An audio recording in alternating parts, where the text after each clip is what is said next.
Listen up, folks. It is that time. We are going to do the last chapter, which is actually a very short chapter, just like 5 pages or something. 1, 2, 3, 4, 5, 6, 7. Okay, 8, 9, 10 pages maybe. And then we're going to do the conclusion. And of course, I forgot to do my diction exercises. So let me take a quick vote here. Should I do my diction exercises before getting into it, or should I not? And of course, the answer is I should. So here we go. You're going to get my diction practice, and then we'll get to the book. Betty Butter bought some butter, but she said, "This butter's bitter. If I put it in my batter, it will make my batter bitter." So she bought some better butter, better than the bitter butter, and she put it in her batter, and it made her batter better.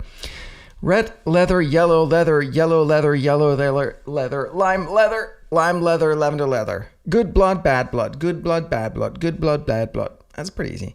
Unique New York, unique New York, unique New York, unique New York, unique New York. Peter Piper picked a peck of pickled peppers. A peck of pickled peppers Peter Piper picked. If Peter Piper picked a peck of pickled peppers, where's the peck of pickled peppers Peter Piper picked? All right, with that, my friends, we are ready to get into it. Are you guys excited? I am very excited. Last home stretch of the book. Here we go. 1, 2, 3. A small, efficient government. My vision, there's a typo right there. It says M-vision. What the hell? Does it actually say that in the book? It does. Huh. My vision is a small, efficient government that does only the minimum necessary done. All right. Let me try that again. I just wanted to throw my phone in the charger, actually. Sorry. My vision is a small, efficient government that does only the minimum necessary that cannot be done by private actors. Milton Friedman is an economist who has inspired me a lot. He breaks down the 4 essential government functions to these. 1, border and military, defend the nation. 2, police, protect citizens against abuse and coercion by other citizens. 3, laws, define the rules of the game we play, for example, private property. And 4, justice, a mechanism for adjudicating disputes about the meaning of the rules. That's it. That's all the government needs to do, and by extension, that's all the government should do. Everything else is better done by private citizens. What about the fire department? That could be private too. If you want protection from a fire department, shop around for one. Maybe it comes bundled in with your insurance. What about healthcare? Well, we've already seen how well that works when the government meddles with it. This vision is obviously a radical departure from where we are today. And might I add here, right, Denmark is one of those countries where the government meddles in freaking everything. And I really want my fellow Europeans to understand that this vision is much more functional than anything that we're doing currently. Like, you have no idea how much you're being held back by all the bullshit that the government does on our behalf. And it's insane. All right, back to the script. What about all the people? But if we did drastically reduce the scope of government, what would we do with all the current government? Let me just remove the but there at the beginning.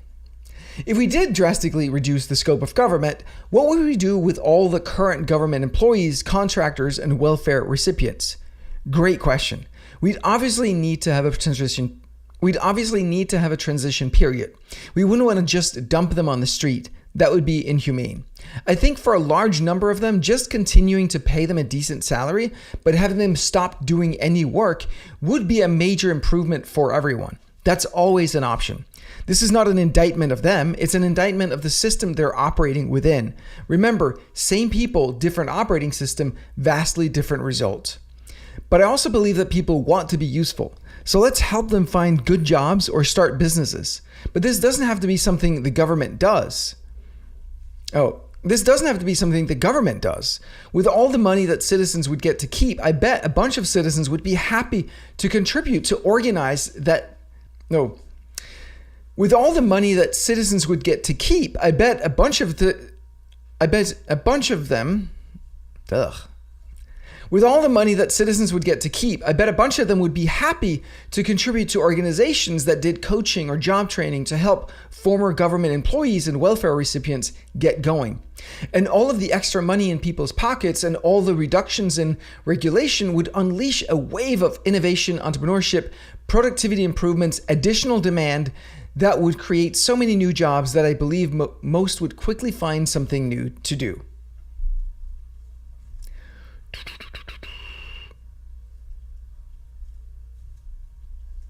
Okay, let me do this paragraph over, paragraph/sentence. And all the extra money in people's pockets, and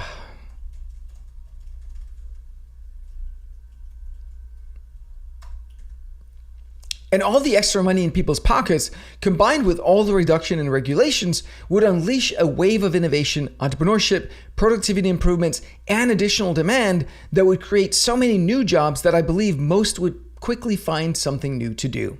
They probably have to get used to working in a private company that has actual customers to be responsible to, but I'm sure they'll figure it out fairly quickly. It feels good to do something that you know makes a positive difference to people. My platform.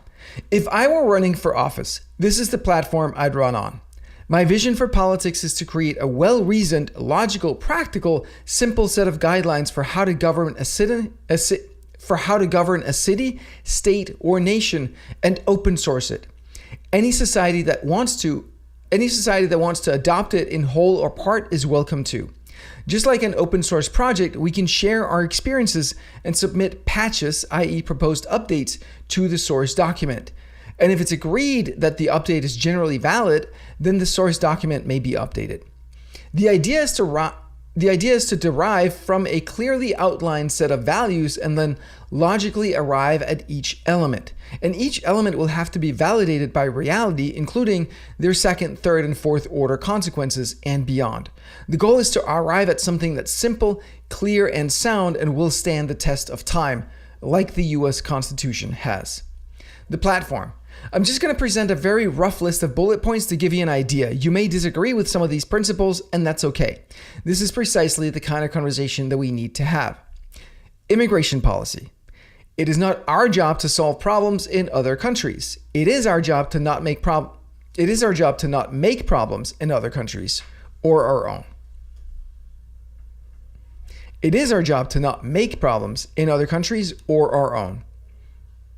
The best way to help people around the world is to be a great example and to open source our findings about how individuals and nations thrive, knowing that everyone has the power to do what we're doing. Therefore, immigration policy should be designed to do what's best for us. Who do we want to bring in? Under which conditions? We define the rules and we stick with them. In order to enter the country legally, you have to, at a minimum, be in good health, be able to support yourself financially, and also contribute to our nation in some way. We may, in addition to this, also add provisions for humanitarian-based immigration at our own discretion, still with criteria, rules, and limits. Anyone who breaks the rules will be sent back at their own or their family's expense and prevented from entering again. Economic policy. Price is the magic invention that allows a market to efficiently allocate scarce resources where they can do the most good. We never interfere with prices. No rent control, price control, none of that, ever. Never allow money to buy influence into policies that govern how markets function. That's a recipe for big players to squeeze out smaller players and upstarts. We want healthy competition because we understand that's how we all get better together. When the market isn't producing the desired results, we identify the underlying root cause.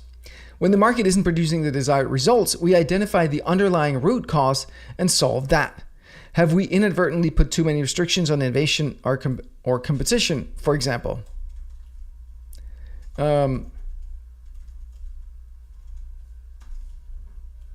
For example, maybe we have put too many restrictions on innovation or competition. Education. I'm not sure this is a government function at all, to be honest. Possible state level, if at all. So if so, here's my list. Make sure everyone learns some basic skills and foundational principles. Reading and writing in at least 2 languages. Hang on.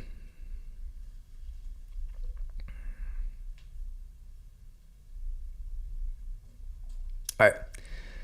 Make sure everyone learns some basic skills and foundational principles. Make sure everyone learns some basic skills and foundational principles. Reading and writing in at least 2 languages. Reasoning and logic, deductive and inductive thinking. Meditation and connecting with self beyond our thoughts. thoughts and beliefs and how we notice and how to notice and question them, conscious versus subconscious mind, feelings and how to feel them without identifying with them, learning and retention, math, the scientific method, problem definition and how to come up with and evaluate many different possible solutions, innovation and play, health, diet, toxins, and the principles of giving the body optimal conditions to heal itself, movement and breath, music and art. In general, we should probably add something like entrepreneurship.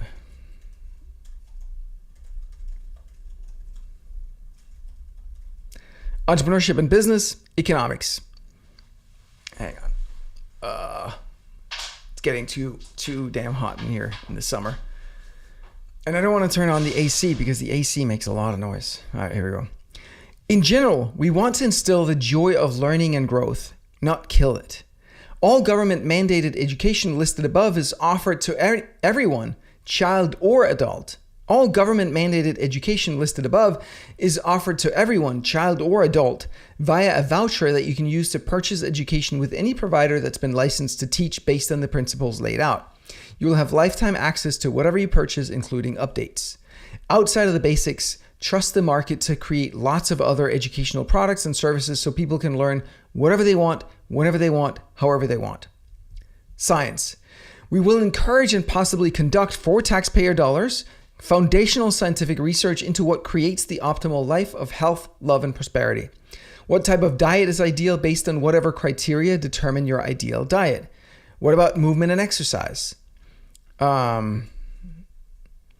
What factors cause disease versus health? For example, things we put in our mouths, things we put on our skin, things we breathe, things we inject, things we think, things we feel, things we do, etc. What are the factors that cause people to get healthier, stronger, more prosperous, more loving, more content, more accomplished year after year? Let's research, document, and shout it out from the rooftops and teach it to kids. Regulation. We want to ensure some basic level of safety. We want people to trust that the building they live in isn't going to collapse, or the car they drive won't break down, or the food they eat won't kill them. Outside of the basics, we will take an education-first approach. Ensure people learn how to read and reason, ensure they're properly informed, and let them make their own decisions. Allow public review sites like Yelp to help educate people and to hit down hard on any pay-to-play or other deceptive practices. It's tricky because the incentive for certain players to lie and deceive will be high, but that's the nature of humans. Even in today's highly regulated world, a big pharma will say one thing to your face and then put another in the fine print to skate the rules. Educate people better and trust them to make better choices that way. As little licensing as possible, you don't need a license to cut hair. Drug policy. Anytime something's illegal, it creates a black market, which opens the doors to organized crime and cartels, so we want to be careful with drug policies. The most important side of the drug issue is the demand side. If there's no demand, there's no market. Why do people demand drugs? To get away from themselves. They feel like shit. Drugs make them feel better. They get addicted. They feel even more like shit. They need more. By teaching people how to relate to their thoughts and feelings and to take care of their bodies, the demand for drugs plummets. Integrity and transparency. Everything the government does needs to be transparent. Are there things that need to be done in secrecy? Of course, yes, but very little. In general, every dollar spent needs to be accounted for. Even if it's for black ops, we need to know the total amount spent.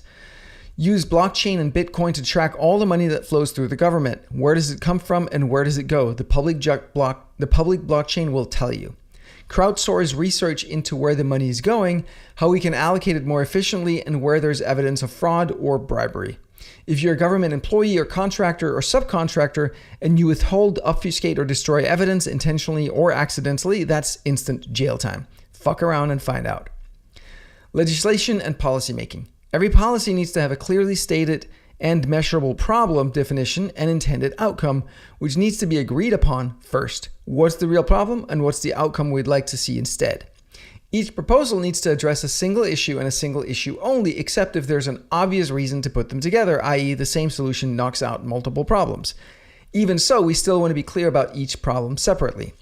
Then we crowdsource ideas for how to solve the problem and achieve the intended outcome from our entire citizenry and even the world beyond. Proposed courses of actions should be backed up by evidence based in experiments as much as possible. And we need to also look at what are the second, third, and fourth order consequences of any proposed solution and what other consequences might come as a result of this. We need to look out for these later. We then evaluate the options and pick the top 3 to conduct further experiments if necessary. Then and only then do we pick a policy to implement. Once we do, we monitor the results closely. Does it solve the problem? Does it deliver the desired outcome? Are there other consequences that we did or didn't see coming? Are those desirable or not? We need to reason about and document all of these things so we force a rigorous process and learn from our experience. And we want to involve the best minds into the process. Every once in a while, there will be a situation that requires a more rapid response. Those situations are rare, but in that case, we can skip the additional experimental phase if there's enough evidence in the crowdsourcing ideas phase. But generally, it would be a lot better to come up with a way to conduct rapid experiments. This is something that humans generally are very bad at, is solving problems, like even just identifying what is the problem that we're looking to solve.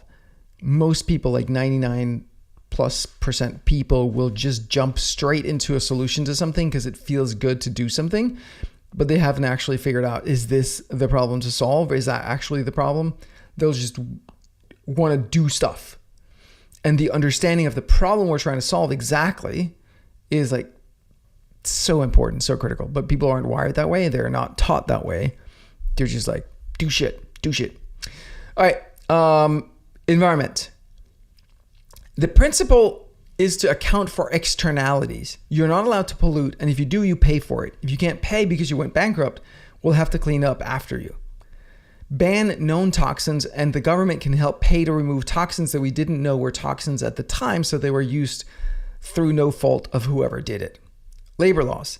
Allow any citizen who wants to work and get paid whatever they agree to get paid. No minimum wage. Not sure about minimum age, given that minors obviously cannot consent under a certain age.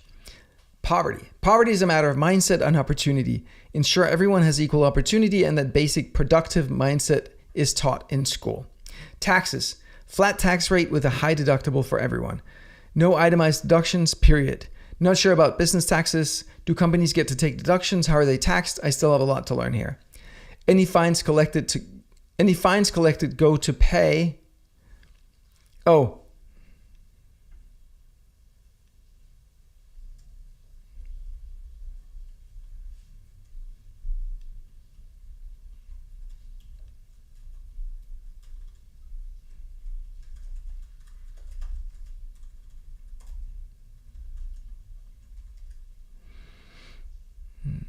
All right. Any fines, any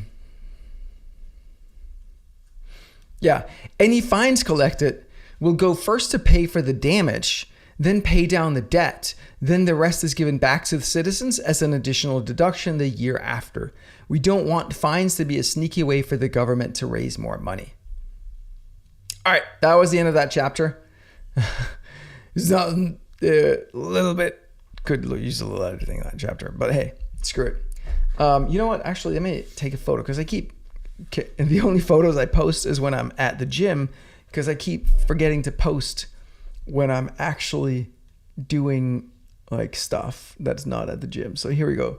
Here's me reading the book. There you go. Now you're in the video. No, you're not. All right. Shall we do the conclusion?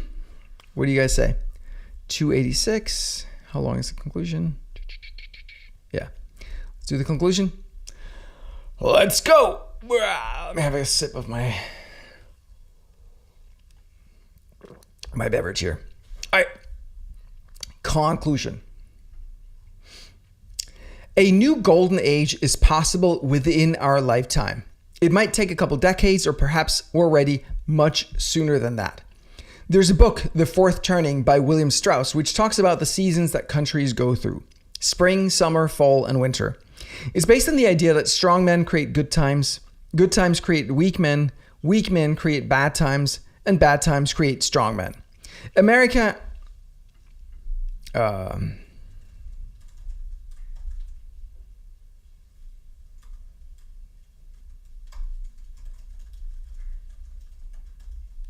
America and the West right now is in winter. America and the West right now is in winter. Bad times created by weak men. We've been here for a while. It's tough. Nothing new grows. But after winter comes spring. We're so ready for springtime, or what I call a new golden age. But it's going to require us men to be strong. That is the cycle of life. First, we have to heal. We have to heal individually, and we have to heal as a people. As individuals, we need to find the love we seek in our own hearts, to realize that we never needed love or money or anything else from anyone in order to be full of joy in life. That all of our suffering comes from our own minds. As people, we need to remember that we are all one. We're all human. We're beautiful and we're flawed, and we belong together. Your neighbor is not your enemy. Your uncle is not your enemy. Your aunt is not your enemy. Your cousin is not your enemy. Your coworker is not your enemy. Your barista is not your enemy. Trump voters are not your enemy. And Kamala voters are not your enemy. If there is an enemy, it's the parts of the government and the media and the powerful shadowy forces that have controlled our lives for so many years. The blob. Forces that keep the current system in place through intimidation, murder, blackmail, bribes, prostitution, pedophilia, and worse. Let me do that over. I just added one. Forces that keep the current system in place through intimidation, murder, quote unquote, suicide, blackmail, bribes, prostitution, pedophilia, and worse. They control us by gaslighting, medicating, and drugging us out of our minds, by exploiting our greed, our sex drives, our weaknesses, our lack of integrity, our confusion, our groupthink, our cowardice, our lack of clear thinking, and our reluctance to forgive ourselves and each other. It is time to retire those shadowy forces, to make it clear to them that we're not under their spell anymore. We're not afraid of them. We don't buy their bullshit lies anymore. We've seen the man behind the curtain. And we've realized that he too is not really our enemy. He's just a collection of broken people who are doing the best they can, given what they believe. If we believed what they believe, we'd do the same thing. They too are innocent children at heart, broken by what was done to them. They are weak, hurt, and broken people. We don't need to fear them. They need our empathy and our forgiveness. And they need to never be in a position to hurt others again. We now know what no one can ever take us. We now know what no one can ever take from us. Our integrity, our love, our truth, and our freedom. We need to heal and forgive and reclaim lives of integrity. We were born into integrity, but we learned from an early age to override our feelings and allow ourselves to slide into a life out of integrity. As children, we make an unconscious bargain with our caretakers. I will be who I think you want me to be if you will keep me safe. For a lot of us, who we thought we had to be was someone who could cope with being out of integrity despite how awful it made us feel. Don't speak up. Don't stand up for anything or anyone. Duck your head. Just do what's being asked. Don't make a ruckus. Collect your goodie bag and live to fight another day. That model brought us to where we are today. It's not going to bring us to the new golden age. Men, it's time to grow a pair. It's time to find your backbone. It's time to come clean with your loved ones. Correct all lies. Say what needs to be said. You know what it is. Just do it. There may be consequences. Those consequences may be really unpleasant, but I promise you, life is always better on the other side. Anything is better than living a lie. You know it in your heart. It's time to speak up, to stand up for what's right, to find the courage to do what you know you must do. Men were put on this earth to protect and provide.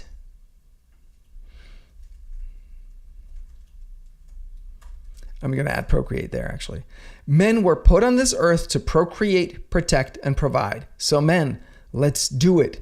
Everyone's future depends on us. My dream. Here's my very personal dream scenario. I'm going to put it out there in the hopes that someone will see it and help connect me with the right people to make it come true. First, I hope Trump wins this election. Spoiler alert, he did. I believe he will, despite the Democrats' inevitable cheating. Yes, I said it. If he does, I would love to work with his administration, with Trump himself, Don Jr., RFK, JD, Elon, and the rest of them, on healing the nation, establishing a trusted source of shared reality, and building a blueprint for the future. I'm not looking for a job. I don't want to be paid. I'm looking to make the greatest contribution I can to this beautiful nation that I love with all my heart. In my ideal government, none of this would be the responsibility of the government. So maybe we do all of this outside the structure of the government. Or maybe we just recognize it's not where we are today and that we work within the system. I haven't made up my mind on this. Healing the nation. As for healing, I envision doing an official White House podcast or show where we bring on some of the best coaches, counselors, guides, where we bring on some of the best coaches, counselors, guides, mentors, and spiritual teachers in the world to help people make sense of their lives. People like Byron Katie, Peter Crone, Gay Hendricks, Tony Robbins, and many more that I know, and even more that I don't know yet. Let's bring the best help that we can to help the people heal. We'll bring people on live to work through their feelings with us, like I do today on my coaching calls with my clients. People who are terrified of Trump and his election win. People who believe he's literally Hitler. People who are struggling to pay their bills. People who are sick. And we listen to them and understand them and offer them healing and love and connection. Trusted information source. The second critical piece I'd love to contribute to is a trusted source of information about the world.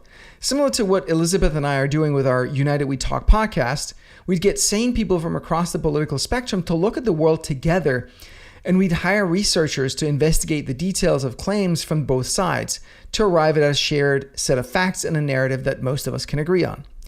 Maybe sometimes we have to resort to two narratives because there's just no path to agreeing on one. That's possible. But let's at least try for one. We take credible allegations from every side seriously. We don't dismiss things we haven't looked into or don't know. We don't make claims we cannot back up. We obviously cannot investigate everything, but we can pick the ones that seem to matter most to the most people and look at them honestly. I think this is simpler than most people think, and I cannot believe that no one has done it. I think this is simpler than most people think, and I cannot believe that no one has done this. Or if they have, I just haven't seen it. I think if we got people from the Trump admin together with some prominent but sane people who are not fans of his, we could do something really valuable and healing here too. Because behind all the lies and obfuscations and confusion, we all want the same thing. Americans are generally really good people. Operating system for the golden age. The final part of my vision is the operating system for the new golden age, a blueprint for humanity, if you will. I mentioned before the difference between the operating systems of North and South Korea or of East and West Germany that Elon Musk pointed out. Same people, different operating systems. Night and day difference. For the last year, I've been working on what I call Simplero OS, a collection of operating systems for different parts of life. Simplero Health OS, Simplero Mind OS, Simplero Team OS, Simplero Clients OS, and more. I do my best to combine everything I've learned from all of the teachers I've studied with, and most importantly, to figure out how it all fits together. What does Gay Hendricks say about changing beliefs? What does Tony Robbins say? What is Peter Crone's approach? What do they agree on? Where do they differ? Which approach is better under which circumstances? What about health? What do we know to be true about diet, exercise, disease, healing? Collect the best information from the smartest people all over the world and catalog it for the benefit of mankind. The future's already here, but it's not evenly distributed yet. Let's gather it, simplify it, and then distribute it. Back 20 years ago, when my first wife was pregnant with our daughter, I took on the chore of cooking for the family. I was a terrible cook, but after cooking 7 days a week for 5 years, I got pretty damn good at it. One of my techniques was to look for 10 different recipes for the same dish to compare and contrast. What's the same and what's different? I test things out. What happens to the flavor and the texture if I do this? What happens when I do that? After a while, I'd arrive at my perfect version of the recipe. That's the idea behind the operating system for the golden age. Let's bring together the greatest teachers in the world and together build out operating systems based on the best that humanity knows at this point for all the most important areas of life. Mind, health, diet, exercise, business, nations, communities, economy, regulation, immigration, and so on. Just like real science, it's a living document, always open to better misconceptions. And it's fully open source. We share it with anyone in the world so they too can improve their lives, their health, their mind, their nation, their community, their business. And they can, quote unquote, fork it and make their own version and contribute patches back to the central repository. That way, any country or person or organization can take any one of our operating systems and adapt it to their culture, values, and needs.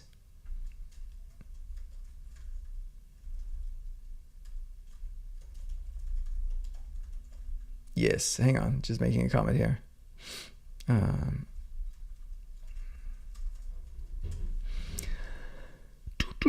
right, realizing JFK's dream. This is how we can realize JFK's vision for peace in the world. Quote, "What kind of peace do I mean? What kind of peace do we seek? Not a Pax Americana enforced on the world by American weapons of war. Not the peace of the grave or the security of the slave. I'm talking about genuine peace, the kind of peace that makes life on earth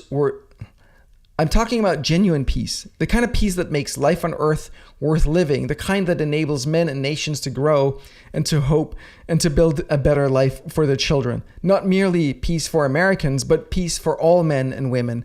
Not merely peace in our time, but peace for all time." End quote.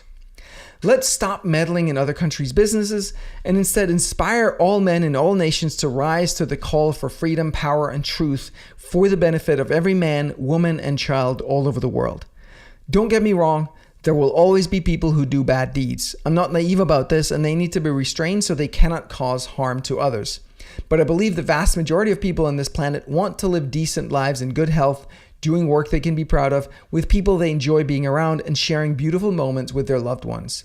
This can indeed be the reality for humanity, and the structure that makes that simple is within our grasp. A call to grow up. We must end our addiction to low-rung politics, to shaming and name-calling and ridiculing regular people on the other side.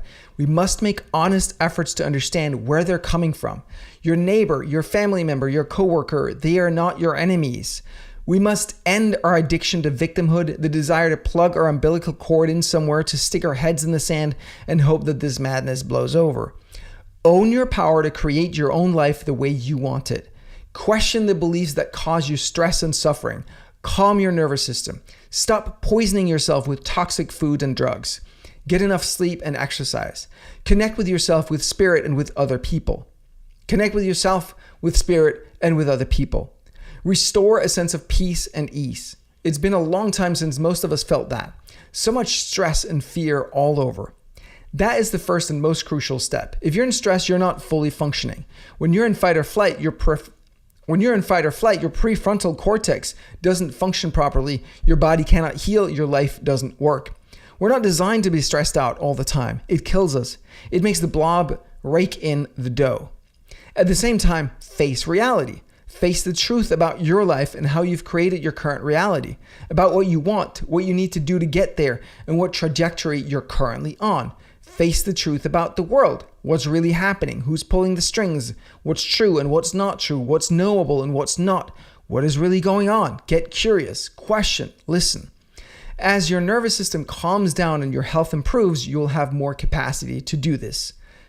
Build yourself. Second, you need to build yourself up. Do the inner work. Face your shadow. Heal your inner child so you can grow up to become a healthy, mature adult.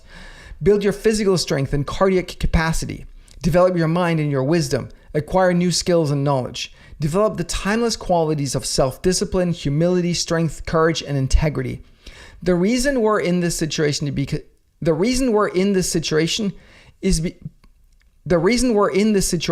because of a lack of these qualities. As cultures, we've become mentally, emotionally, physically, and spiritually weak. We want a pill to mask the symptom. We don't want to exercise or eat healthy. We're cowards, afraid to speak up when it could anger someone. Afraid to stand up for our values, our beliefs, ourselves, our families, and our communities. Or we overreact and scream at other people and manipulate to meet our needs. We've become easily corrupted with promises and threats. We can do better. We must do better. Third, we start building towards a new empowering vision for our future, one that supports human flourishing, one that values truth and integrity, one that creates the conditions for people to be happy, healthy, prosperous, and safe, for a thriving economy and a thriving planet that can sustain life for millennia to come. Rethink everything our governments currently do. Rethink how we as a society achieve the things we want to achieve together. An efficient government working for its citizens will free up so much life force energy, which we can then invest in love, creativity, health, wealth, relationships, contributing to others, or just enjoying our damn lives. We deserve that. The role of men. I believe men in particular have a huge responsibility to create this future for all of us. I know it's against the zeitgeist to say these things, but men and women are different. Women make babies, men cannot. We have different wiring, different biology, different strengths, and different responsibilities. We're different. It is the responsibility of men to create the structures to keep everyone happy, healthy, prosperous, and safe, to provide and protect. That is our sacred obligation to our tribe. Right now, we men are failing miserably. We can do better. We must do better. Our women and children deserve better. We deserve better. Heal the boy and the man appears. We need to become the healthy adult men who can build a positive future. It won't be easy, but it will be way more rewarding than you can imagine. It'll pay off not just in politics and society and not just in the future. It'll pay off in every area of your life and your family's life, and it'll pay off right away. This is the reason I see it as one of my main contributions to help men become healthy, mature adults. I've done this work myself for many years. I will publish a book for men titled Be the Dad You Never Had, showing men how they can reparent themselves and heal the boy to become the men they're meant to be. This is how we usher in a new golden age, one healthy, strong, courageous man at a time. Because it won't happen by accident, and it's certainly not something the man behind the curtain will bestow upon us. It'll require all of us, men and women, to heal, to grow up, to grow strength and courage. More than anything, it'll require us to live in integrity. I hope this book has inspired you to do so. LFG, Calvin Corelli, New York City, October 17, 2024. Boom. That was the last chapter. There's also a few pages of acknowledgements, so maybe I should go do those. I should do the page. There's a link at the end of the book that I've just actually never put together the page, so I should probably put that page now. Let me make a note about that. Let's do the acknowledgements, and then we are officially done. Cool. All right. Here we go. Have a sip.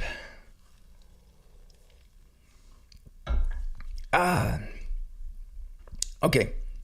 Acknowledgements. I'd like to thank my wife, Nomi Corelli, for her incredible support as a partner and ally in my journey to become the man I am today, and for supporting me in this ambition, which could have serious consequences for both of us. I'm grateful that she recognizes that this is my mission and that she stands beside me through it all.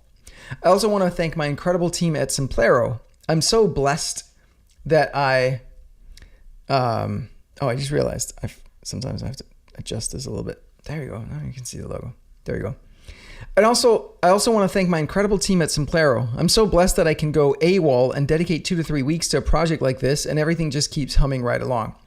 I'm privileged and grateful to work with you all. You are beautiful people. Elizabeth Barr-Jobson, my chief of staff, my right-hand woman, and my co-host on the United We Talk podcast, which, by the way, we ended up scrap. It wasn't really what we wanted to spend our time on. That wasn't the right format. So I still love the idea, but it's really tricky to do. And it's very hard and rare to find someone who will do it. So anyway, sidebar.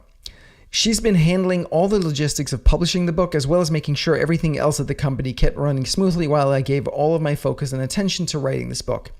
I'm so grateful to have you in my life, and it's been a blessing to get to know you better over the years. You have courage, integrity, and a heart of gold. Danielle Shaleen, my executive assistant, who essentially runs my life and who's also been heavily involved in the logistics of this book. I'm so blessed that you came back into my life. You're the reason I can focus on the work only I can do and the work I must do. Caden Rhodes, my personal videographer and social media manager, for unintentionally inspiring me to write this book. We went to a Tucker Carlson event together in late September and allowed me to experience it through his eyes and see what was grating about it. It made me realize that it was time to finish this book I started writing 5 years ago, but I wasn't ready to write then.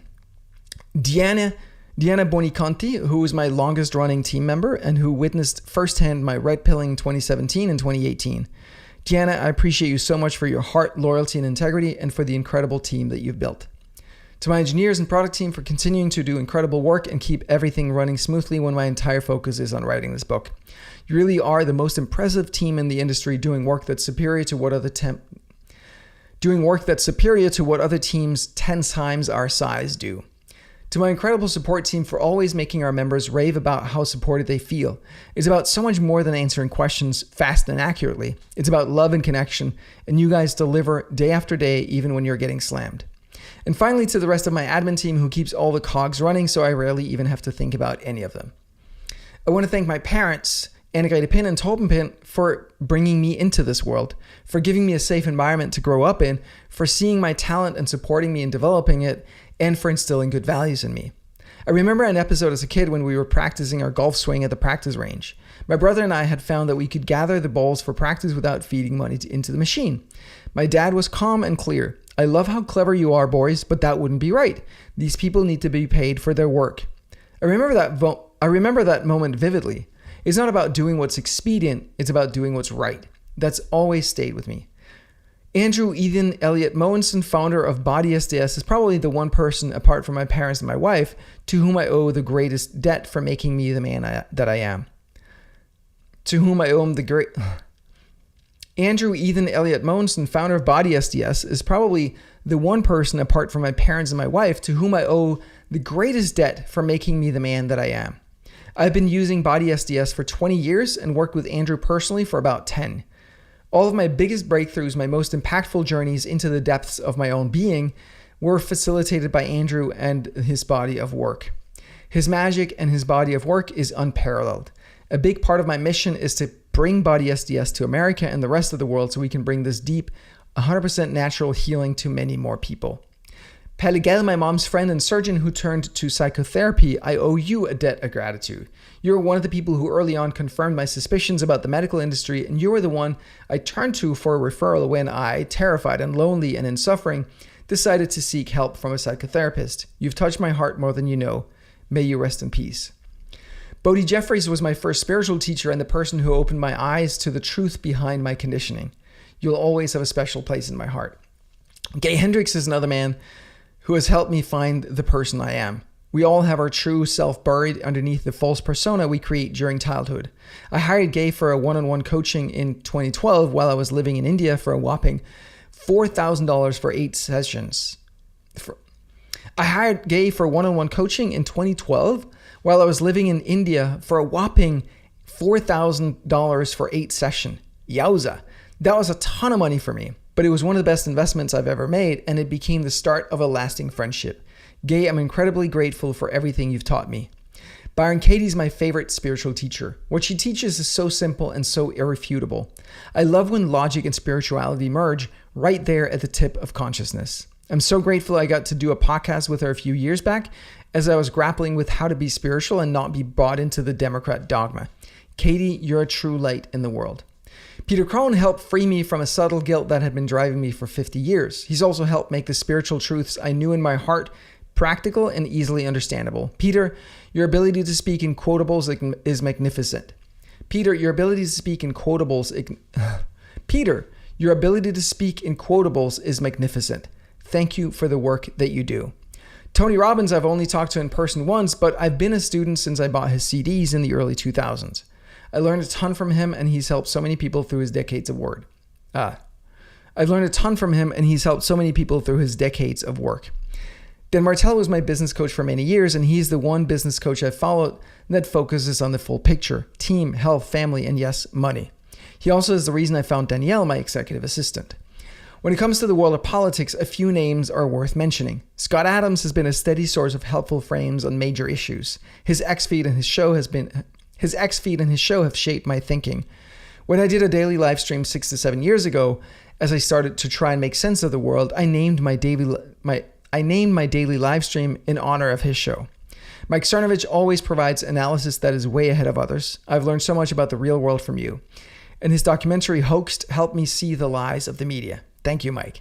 There are many more that I could thank, people I've met and people I've never met, but you got to end somewhere. If you played any part of my life, I love you and I'm eternally grateful.